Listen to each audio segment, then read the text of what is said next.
ছায়ানটে ওই যে সাংস্কৃতিক সংগঠন ছায়ানট UTC-র ভবন পুড়িয়ে দেওয়া, এগুলো এই রাষ্ট্র হতে দিয়েছে।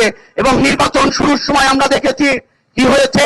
জাতীয় সংসদ প্রার্থী একজন ছিলেন ওসমান হাদি, তাকে প্রকাশ্য দিবালোকে গুলি করা হয়েছে এবং এই হত্যাকাণ্ডের সাথে রাষ্ট্র যুক্ত, এই কথাটা আমরা বলেছি।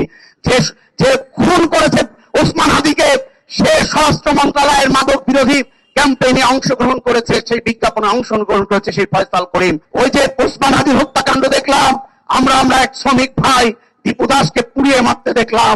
দেখুন কি সভ্যতার কি নিরজ্জ পরিণতি, কি করুণ পরিণতি। মানুষকে পুড়িয়ে মারা হচ্ছে প্রকাশ্য দিবালোকে, রাস্তার মাঝখানে দাঁড় করিয়ে পিটিয়ে হত্যা করে তারপরে তাকে জ্বালিয়ে দেওয়া হচ্ছে। এই যে নৃশংসতা, এই নৃশংসতার জন্য আমরা 24-এ প্রাণ দেই নাই, এই নৃশংসতার জন্য আবু সাইদ নির্মুগ্ধ তারা রক্ত দেয় নাই। আমরা বলছি তাহলে এই যে যারা ইন্টারিম, সেই ইন্টারিম জনগণের টাকায় তামাশা করছেন, জনগণের জানমালের নিরাপত্তা দেন নাই, আর গণভোট করছেন। গণভোটে তারা বলছেন, এক উপদেষ্টা বলছে যে গণভোটে নাকি সরকার নিরপেক্ষ না। আমি বলি যে গণতন্ত্র তো সেটাই যে আপনি আয়োজক, আপনি যদি হ্যাঁ পক্ষে বলেন তাহলে আমি যে না বলবো সেটা সুযোগ কই? তাহলে ভোট করার দরকার কি ছিল? যে বলে দিতেন যে ওই যে যেভাবে ঐক্যমত্য কমিশনে 8 মাসে প্রায় নাটক করেছেন, 8 মাসে প্রায় 70টার মতো মিটিং করেছে, রাজনৈতিক দলগুলো ঐক্যমতে পৌঁছাতে পারেনি সমস্ত বিষয়ে। এবং এই যে ইন্টারিমের যে তত্ত্বাবধায়কের যে উপদেষ্টা ইউনূস সাহেব বলেছিলেন যে মতগুলোতে আমরা ঐক্যমতে পৌঁছাতে পারবো সেই মতগুলোকে আমরা বাস্তবায়ন করব।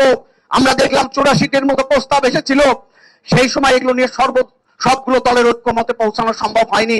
আমাদের দলের তরফ থেকে আমরা বারবার এই কথা বলেছি যে বিষয়গুলোতে আমাদের ঐক্যমত্য প্রতিষ্ঠিত হয়েছে সেই বিষয়গুলো বাস্তবায়ন করুন, না হলে রাজনৈতিক সহিংসতা এবং দূরত্ব বাড়বে।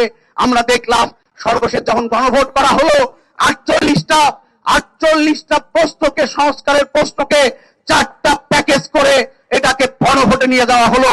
আমি যদি এখন 3টা ব্যাপারে বলি হ্যাঁ, আর একটা ব্যাপারে যদি বলি না, তাহলে কি আমার মতামত দেওয়ার সুযোগ থাকলো? তাহলে সেই সুযোগ রাখা হয়নি।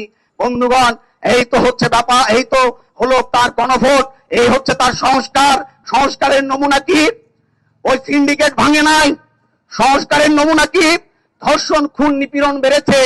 আর একটা জায়গায় আমরা সংস্কার দেখছি, ওই যে ফ্যাসিস্ট আওয়ামী লীগ যেভাবে আমাদের রাজনৈতিক ইতিহাসকে, আমাদের এদেশের জাতি গঠনের ইতিহাসকে তার দল কেন্দ্রিক এবং মুজিব কেন্দ্রিক করতে গিয়ে মুক্তিযুদ্ধের পরিচিত ইতিহাসকে ভুলিয়ে দিয়ে আমাদের এই দেশের স্বাধীনতা সংগ্রামের সব থেকে লড়াকু মানুষ, যার নেতৃত্বে, যারা পশিন লড়াইয়ের মধ্য দিয়ে স্বাধীনতার আকাঙ্ক্ষা আমাদের মধ্যে বারবার